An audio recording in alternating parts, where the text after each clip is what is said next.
Bueno, buenas tardes a todos y a todas. Bueno, estamos en nuestra cuarta clase de filosofía virtual, y tal como les prometí, hoy vamos a retomar o vamos a continuar con la filosofía heraclitia, ¿no? Con el pensamiento de Heráclito el Oscuro. Bien, la clase pasada habíamos comenzado a trabajar con el primer fragmento que se le atribuye a Heráclito, fragmento que da lugar o que origina su obra sobre la naturaleza. ¿Mm? Bien, y habíamos empezado una primera aproximación a dicho fragmento. Em, Bien, Heráclito en este fragmento en realidad hace varias cosas. Podemos decir que el fragmento tiene como dos grandes partes. En la primera parte del mismo, Heráclito nos cuenta o nos relata qué sucede cuando él intenta justamente enseñar el logos. Enseñar aquello que explica el mundo, aquello que explica lo real. Bien, hay una primera parte donde Heráclito hace un esfuerzo, hace un esfuerzo pedagógico muy grande, muy importante, para poder hacer comprensible este concepto o esta noción. Bien, y eso que era Heráclito, ¿no? Pero bueno, tuvo que hacer un gran esfuerzo. Entonces hace un gran esfuerzo ante aquellos que quieren comprender, pero parece que no pueden comprender, dada la dificultad que tiene este concepto. Bueno, es comprensible, ¿no? No es un concepto tan fácilmente inteligible, tan fácilmente accesible a la comprensión, ¿no? Pero bueno, Heráclito trata justamente de explicar o trata de hacer escuchar al logos, a lo que es realmente lo real. Después vamos a volver sobre el sentido, vamos a profundizar o vamos a pulir un poquito más la acepción de logos que está proponiendo Heráclito en este primer fragmento y en otros fragmentos sobre los cuales vuelve sobre el logos. Pero bueno, entonces, retomando, hay una primera parte que está aparentemente destinada a aquellos que quieren escuchar sobre el logos, pero ofrecen o muestran alguna dificultad para ello. Y hay una segunda parte donde directamente Heráclito habla de aquellos que directamente, bueno, están al margen, o sea, no van a hacer ningún esfuerzo. Por eso la clase pasada yo les hablé que para Heráclito hay dos grandes clases de personas, ¿no? Aquellos que son los despiertos, que los despiertos son los que, bueno, tienen un acceso al logos, logran comprender el significado, el sentido, la importancia que tiene el logos, y el otro grupo o el otro tipo de personas que son aquellos que permanecen absolutamente, que permanecen ignorantes, que permanecen ajenos al logos, que son, como dice Heráclito, en la última parte, o en la segunda parte de este fragmento, son aquellos hombres a quienes se les oculta cuanto hacen despiertos, así como olvidan cuánto hacen dormidos. O sea, no entienden qué pasa cuando están despiertos, del mismo modo que no entienden o se olvidan de lo que pasó cuando estaban dormidos. O sea, directamente estos hombres permanecen ignorantes, o permanecen de alguna manera, son aquellos que duermen por la vida, de alguna manera, bueno, eh, creen su propia realidad. Vamos a ver vamos a ver en el segundo fragmento, vuelve un poquito Heráclito sobre aquellos que permanecen dormidos, ¿no? Sobre aquellos que nunca despiertan. Bien, entonces, en la primera parte hay un Heráclito comprometido con su misión, con esta misión educadora que tenía, como les dije en la clase pasada. Heráclito sentía que tenía esta misión, sentía que tenía que transmitir, que era muy importante que sus conciudadanos entendieran qué significa la importancia del sentido del logos y que vivieran de acuerdo al logos. Y en otra parte, bueno, directamente habla de aquellos que, bueno, van a permanecer, van a estar siempre dormidos, ¿no? No. Pero, sin embargo, porque seguramente se estarán preguntando, ¿no? Bueno, pero entonces, Heráclito no tenía mucha confianza en su misión pedagógica, o Heráclito consideraba que no todos los hombres podían acceder al logos.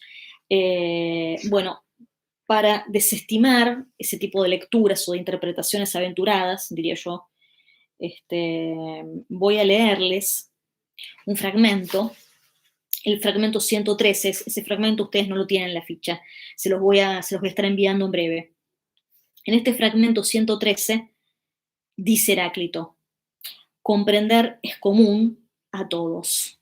Comprender es común a todos.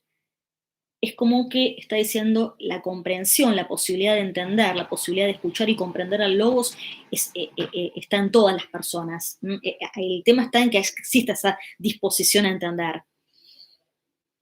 Es interpretable, esto que digo es interpretable, es objetable, pero bueno, pero es una posible interpretación, ¿no? Digamos, el entender, el comprender está en todos. No es que algunos pueden entender y otros no, no está diciendo eso, está diciendo que el entender es algo común a todos los seres humanos.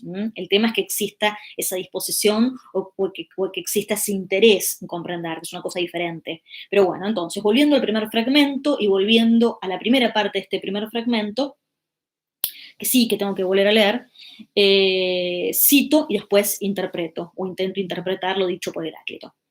Entonces, si bien este logos existe siempre, pequeña acotación, es eterno, logos existió, existe y existirá. Entonces, si bien este logos existe siempre, es eterno, los hombres devienen siempre ignorantes, tanto antes de haberlo escuchado como después de haberlo escuchado por primera vez. Esto significa que el logos no es fácilmente captable o comprensible, ni cuando no se escuchó hablar de logos, ni cuando se escucha hablar de logos a través de Heráclito. Porque Heráclito está justamente intentando explicar qué es el logos, intentando esto de que se escuche el logos. Y acá es cierto, es un verbo muy interesante el que está empleando Heráclito, dice escuchar, pese a que la acepción de logos que está utilizando aquí Heráclito no es la acepción de discurso, o de alguien que da un discurso, el escuchar el logos, prestar atención al logos. Y él lo que justamente está intentando es esto, ¿no? Que se produzca esta atención y que también se produzca esta comprensión de qué es el logos. Entonces, pero bueno, tanto cuando no se escuchó hablar de él como cuando se escucha hablar de él, los hombres, sin embargo, parece que permanecen ignorantes.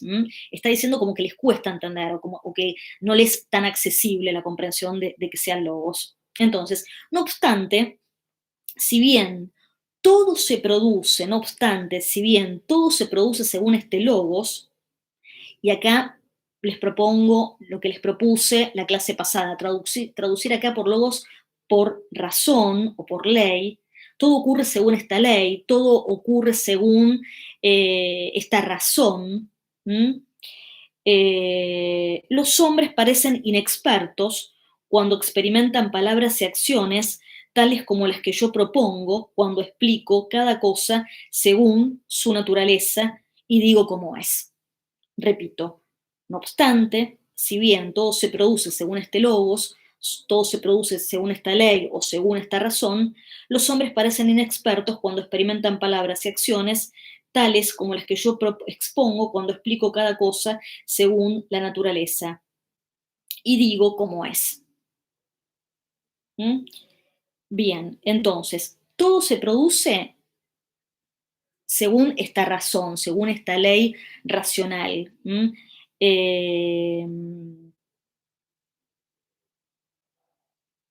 Y Heráclito trata de explicar cada cosa según su naturaleza, y para explicar cada cosa según naturaleza justamente recurre a logos. Sin embargo, esto no es tan fácilmente comprensible. Es complejo. Digamos, me parece que esto es lo que nos intenta decir en esta primera parte del fragmento, dejando de lado la segunda a la que ya hicimos referencia, ¿no? No nos importa quién no quieren entender o quién no quieren despertar. Estamos tratando de ver qué pasa con aquellos que sí quieren despertar o sí quieren entender. Bien, vamos a avanzar un poquito más a ver si este avanzar nos permite ir entendiendo un poquito mejor esto que nos está proponiendo, nos está diciendo Heráclito. Vamos a ir al segundo fragmento, vamos a ir al segundo fragmento, que reza lo siguiente: es necesario seguir a lo común. Es necesario seguir a lo común, es decir, lo compartido, pues lo común es lo compartido.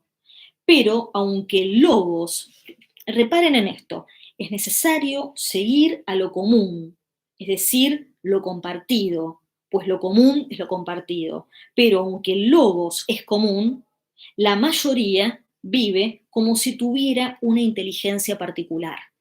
Esto es muy interesante.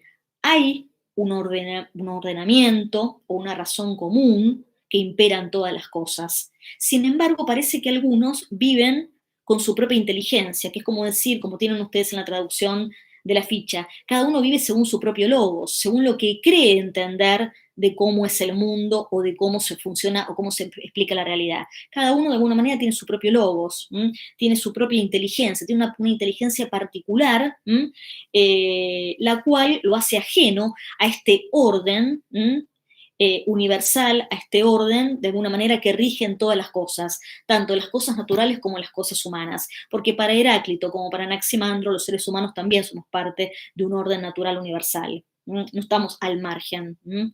Entonces, hay un ordenamiento, hay una razón universal que impera en todas las cosas, pero parece que hay algunos que no entienden este orden que es común a todos y parecen vivir en un orden aparte, en un mundo aparte, no son parte de ese ordenamiento universal, tienen una racionalidad o una inteligencia particular, propia. En realidad, para Heráclito creen que tienen un orden propio, pero en realidad también están sujetos a ese orden universal que los excede y que también los absorbe, ¿no? Entonces, es muy interesante este segundo fragmento. Es muy importante para entender justamente qué quiere decir logos. El logos es lo común, es aquello que podemos observar en todas las cosas. Aunque algunos parezcan no observar esto que es común a todos y vivan según un ordenamiento o vivan según una razón propia o una razón personal. Es como que hay algunos que tienen su propia razón. Bueno, ven el mundo según sus propios ojos, según sus propias creencias. No entienden o no captan cómo el mundo realmente es o cómo la realidad realmente es, sino que creen eso que ellos creen que es la realidad es lo que toman por verdadero, pero lo verdadero es lo que es, por lo menos en esta acepción que tienen los griegos, en esta época o en estos comienzos de la filosofía. Lo real simplemente es aquello que es. Lo real, lo verdadero, es lo que es. Pero hay algunos, bueno, que toman lo que es lo verdadero, o sea, lo verdadero es su creencia, y confunden lo que es lo verdadero con lo que ellos creen que es. Que es algo distinto. Una cosa es creer que algo es verdadero y otra cosa es entender lo que es realmente lo verdadero. Entonces, me parece interesantísimo. Vamos a avanzar un poquito más, vamos a avanzar con el fragmento que tiene en la ficha, que es el fragmento 50, que es un fragmento muy importante justamente para poder tratar de ir comprendiendo un poquito más lo que está diciendo acá Heráclito. Dice lo siguiente: escuchando no a mí, o sea, está bien, ustedes van a escuchar mi discurso, pero en realidad mi discurso refiere a logos. Ustedes no me tienen que escuchar a mí, Heráclito. Ustedes lo que tienen que hacer es, a través de mí, escuchar o comprender qué es el logos, qué es realmente lo real, qué es realmente lo verdadero, pero no a Heráclito, a este mero mediador. Entonces, escuchando no a mí, sino al logos, es sabio ponerse de acuerdo para saber. Y acá, frase terrible, pero clavísima, clavísima está mal dicho, importantísima, para entender, para dilucidar un poquito mejor esta acepción de logos. Repito, escuchando no a mí Heráclito, sino al logos, es sabio ponerse de acuerdo para saber que uno es todo. Terrible, uno es todo. ¿Qué quiere decir, seguramente, qué está diciendo con esto Heráclito? Uno es todo. ¿Recuerdan que les había leído, me parece que se los había leído la clase pasada, el subtítulo del libro de Cordero dedicado a Heráclito, libro que se llama Heráclito, subtítulo Uno es todo, todo es uno. Bueno, justamente en alusión a este fragmento, a esta frase o este pensamiento de Heráclito. Uno es todo. Bien, vamos a tratar de dilucidar, vamos a tratar de comprender. Uno, o sea, el mundo, lo real, o sea, todas las cosas, podemos decir entonces que todas las cosas se rigen por un mismo principio o tienen una misma razón. Esa razón que está en todas las cosas es una. Hay una ley, una razón que impera en todas las cosas. Por eso uno es lo que de alguna manera tiene su darse o su mostrarse en la totalidad de las cosas, en la totalidad de las cosas que constituyen o que conforman el mundo. El mundo de alguna manera tiene una unidad y esa unidad se la da esta razón o ley universal, que más allá de las distintas cosas que puedan aparecer en el mundo, de las oposiciones que ustedes puedan observar, hay una armonía invisible que recorre todas las cosas. Hay un equilibrio, hay una ley universal que más allá del caos que pueda aparentar el mundo, de alguna manera le da un orden, le da un sentido.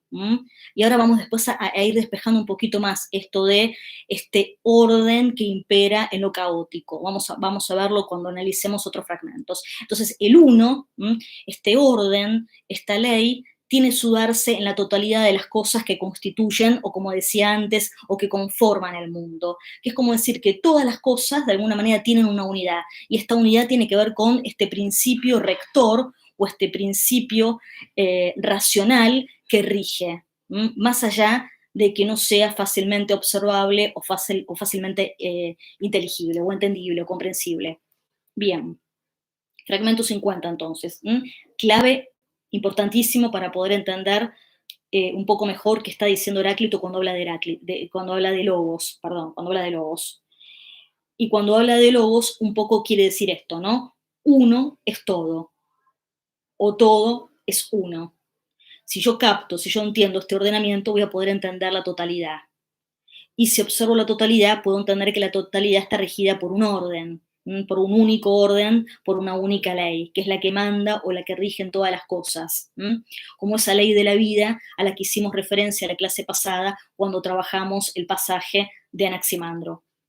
Bien, para esclarecer o para complicar un poquito más este concepto de logos, vamos a ir a un fragmento que ustedes no tienen en la ficha, se los voy a estar agregando, que es el fragmento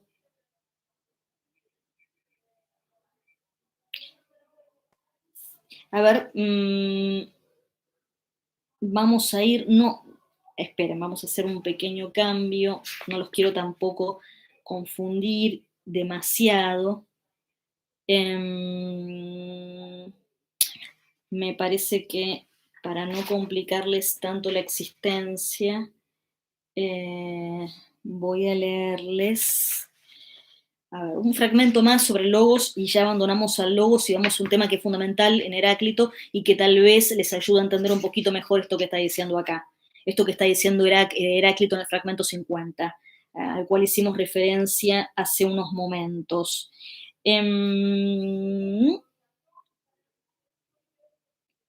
Bueno, es un fragmento enigmático, pero tal vez nos ayude o no a entender el sentido profundo que tiene el logos. Es el fragmento 45, el cual va a estar a la brevedad a disposición de ustedes.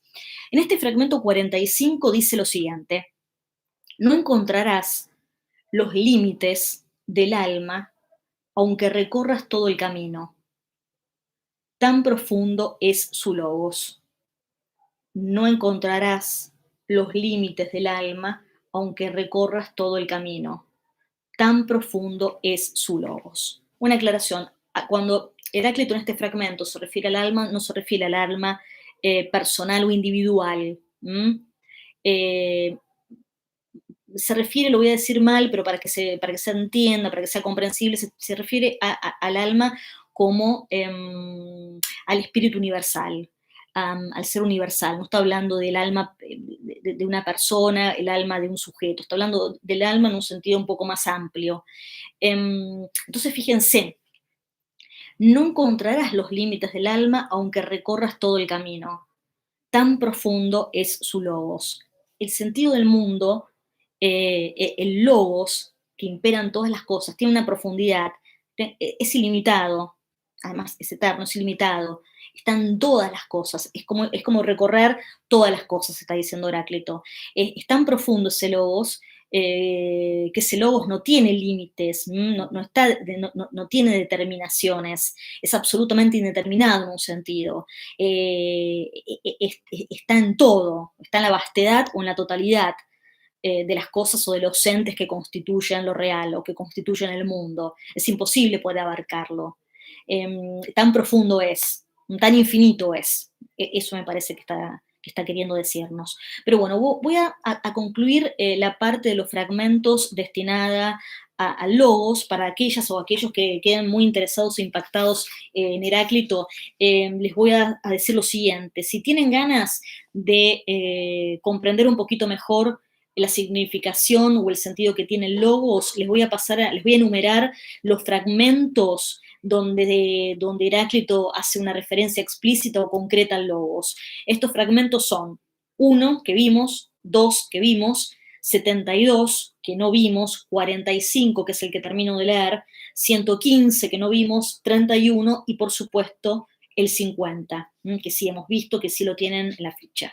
Así que repito, 1, 2, 72, 45, 115, 31 y 50 son los fragmentos que se conservan de Heráclito, donde Heráclito hace explícita referencia al concepto o a la noción de logos. Bien, ahora vamos a pasar a otros fragmentos que son fragmentos muy interesantes para justamente entender esto que decía antes, ¿no? Vamos a observar o vamos a contemplar que en el mundo existen oposiciones, como por ejemplo las estaciones. Vamos, que es para retomar un poquito el ejemplo al que hicimos alusión cuando trabajamos el fragmento de Anaximandro. Vamos a encontrarnos en la naturaleza una serie de oposiciones, por ejemplo, las estaciones, ¿no? Y va a decir Heráclito, más allá de las oposiciones que nosotros podemos observar cuando consideramos las estaciones del año, más allá de que vemos que son antagónicas o vemos que hay oposición entre ellas, o sea, el verano claramente se opone al invierno y el invierno claramente se opone al verano, más allá de esas oposiciones, si nos detenemos a pensar o si nos detenemos a considerar esa oposición, esa tensión en estas estaciones aparentemente antagónicas o contradictorias, vamos a poder observar cierto equilibrio que se da o cierta necesidad en que se den estos antagonismos. Digamos, esto es como decir que pese a los antagonismos, a las oposiciones que podamos ver entre dos estaciones climáticas o dos estaciones del año, vamos a poder observar, sin embargo, que hay algo común que las identifica. Esto es lo que se suele decir, esto es un punto muy importante de la filosofía de Heráclito, que es justamente el punto donde Heráclito hace referencia a la unidad de los contrarios. Más allá de que podamos observar cosas opuestas, en esa oposición hay algo que es común, hay algo que es identitario, hay algo que une a los opuestos y que en realidad, más que mostrarnos opuestos, nos muestra una unidad que tiene su darse en la oposición. No hay otra forma de poder visibilizar o poder entender esa unidad si no observamos aquello que se opone o aquello que aparece como contradictorio. Bueno, todo esto que es confuso lo voy a tratar de esclarecer a partir de una serie de fragmentos de Heráclito. Y ahora sí voy a la ficha, no voy a utilizar la traducción de Cordero, voy a utilizar la traducción que ustedes tienen para que sea un poquito más sencillo. Entonces, vamos a ir al fragmento número 60 de la ficha, que reza lo siguiente. El camino arriba y abajo es uno y el mismo. El camino arriba y abajo es uno y el mismo. Supongamos un camino de montaña. Para poder acceder a la cumbre de una montaña, hay un camino que es el que me lleva a la cumbre. Es el mismo camino que me permite acceder a la cumbre, a la parte superior de la montaña, es el mismo camino que me permite llegar justamente al inicio de la montaña, que me permite llegar abajo de la montaña. El camino que me lleva arriba de la montaña es el mismo camino que me lleva abajo de la montaña, para hacerlo más fácil. Bien, quiere decir que, si bien yo puedo distinguir que hay una arriba y una parte superior de la montaña y una abajo, que es la parte inferior, lo que conecta, lo que permite acceder a uno o al otro es el mismo camino, el mismo recorrido hacia un lado o hacia el otro. ¿Mm? Bien. Esto me parece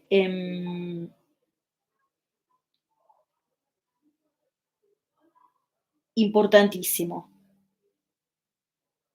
Entonces, podemos ver que pese a la diversidad, a la oposición, hay algo, sin embargo, que permite una cierta unidad.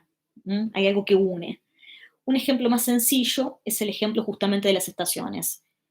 Está el frío, está el invierno, estación fría, y está el verano. Bien. Pese a la oposición que yo puedo observar entre el frío del invierno y el calor del verano, hay algo de alguna manera. O sea, cuando aparece el verano, surge el invierno,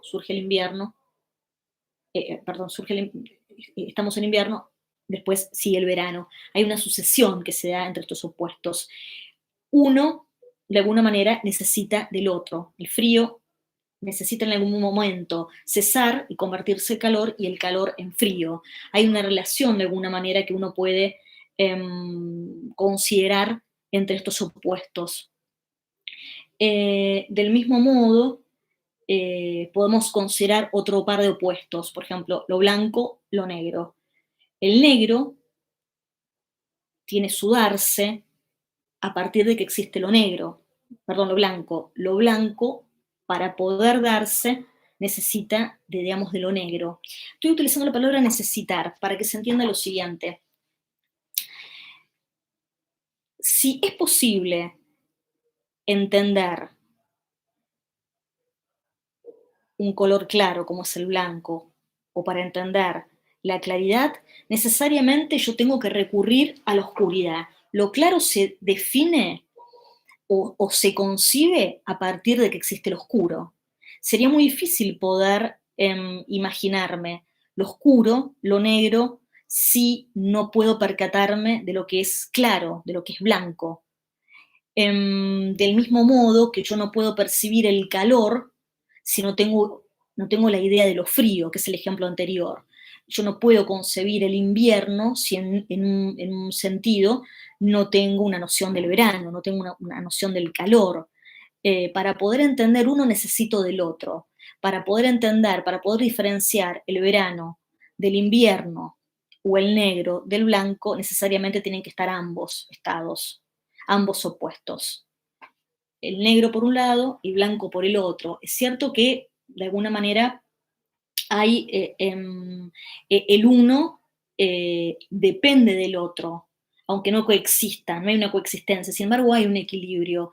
Por más que en este momento, por ejemplo, cambiamos de ejemplo, predomine la noche y no el día, estemos en el momento de la noche, está bien, estamos en el momento de la noche, pero para poder apreciar el momento de la noche, de alguna manera tenemos que tener una idea del día. El día tiene una cierta presencia en la noche porque es lo que me permite justamente la comprensión de la noche, lo que me permite de alguna manera percatarme de que estoy en el momento del día-noche y no estoy en el día, es porque, bueno, puedo, digamos, tengo la autopercatación de ambos momentos, o la comprensión de ambos momentos.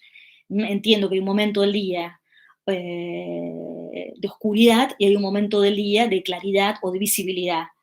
Del mismo modo que entiendo que hay un arriba y también es este camino hacia el arriba, y también entiendo que es el camino hacia el abajo. Pero si yo, de alguna manera, cuando estoy bajando, no tengo una idea de que de que puedo subir, digamos, no podría percatarme. O sea, que para una cosa, para poder tener su existencia, para poder tener plenamente su ser, es deudora de la otra. Sin esa otra, no existiría, no tendría sentido. Eso nos está diciendo Heráclito. Cada cosa, de alguna manera, cada cosa, para poder ser entendida, para poder ser comprendida, necesita de su contraria, necesita de su opuesta. En realidad, entonces, más que opuesta, es fundamental para su constitución. En realidad, aquello que se me opone es lo que me permite a mí realizarme. Para poder ser, para yo poder ser, necesito de los otros, necesito de ustedes y viceversa. Entonces, si bien hay una primera aparente oposición entre ustedes y yo, lo cierto es que si ustedes y los otros no existan, el yo difícilmente pudiera concebirse como tal. El yo se constituye y es consciente de sí a partir de la oposición que le generan los otros. Y en esos otros el yo difícilmente pudiera tener una identidad. Entonces, lo que nos está diciendo Heráclito, que más allá de las oposiciones que nosotros podemos contemplar en las cosas, más allá de los antagonismos, existe una identidad que las une. El hecho de que yo para poder ser necesite de otro o necesite de los otros, está diciendo que sin esos otros yo difícilmente pudiera tener una autopercatación o una comprensión de mí misma, de mi propia mismidad. Mi mismidad surge a partir de la existencia de una oposición que se da por existencia de otros yoes o de otros sí mismos.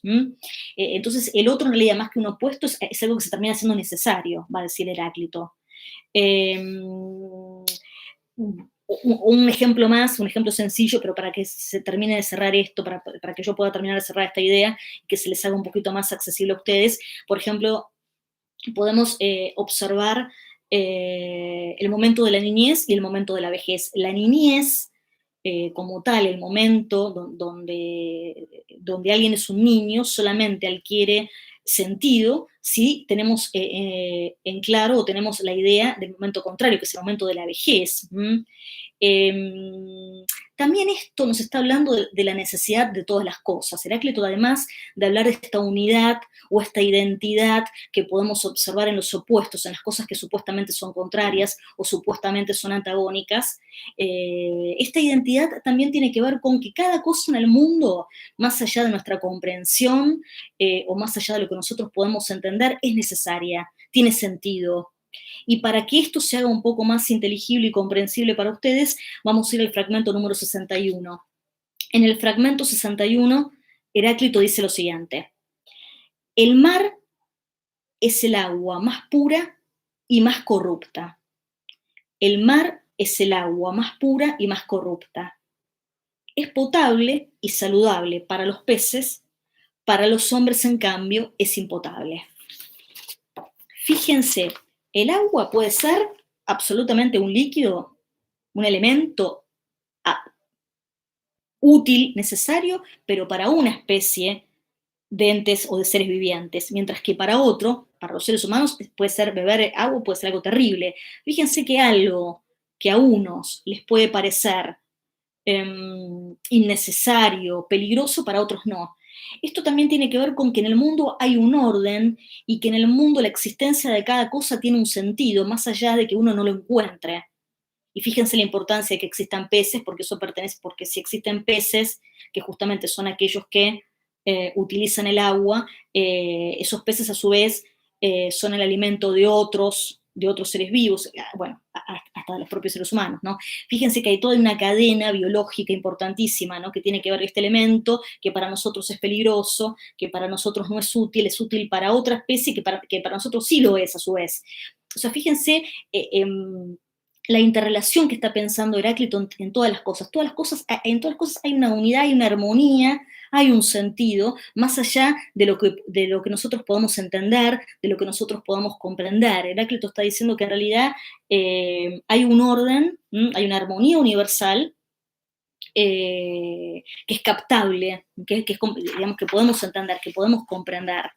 Y es importante entender este ordenamiento que se da en todas las cosas y que este ordenamiento tiene su darse justamente en la multiplicidad de los entes, en la multiplicidad de los entes que encontramos en el mundo, en esta multiplicidad, en esta diversidad y en estos antagonismos existe algo que es una unidad una identidad que recorre todo, que de alguna manera permite entender todo. Me parece que eso nos está queriendo decir Heráclito con estos fragmentos. Los y las invito a leer estos fragmentos, los y las invito a reflexionar sobre ellos y si tienen ganas, a compartir esas reflexiones, tanto en el grupo que tenemos, como en forma más personal a través de mi mail, por ejemplo. A ver qué están entendiendo, a ver cómo les resulta este acercamiento con Heráclito el Oscuro. Así que bueno, por hoy nada más. Así que buenas tardes.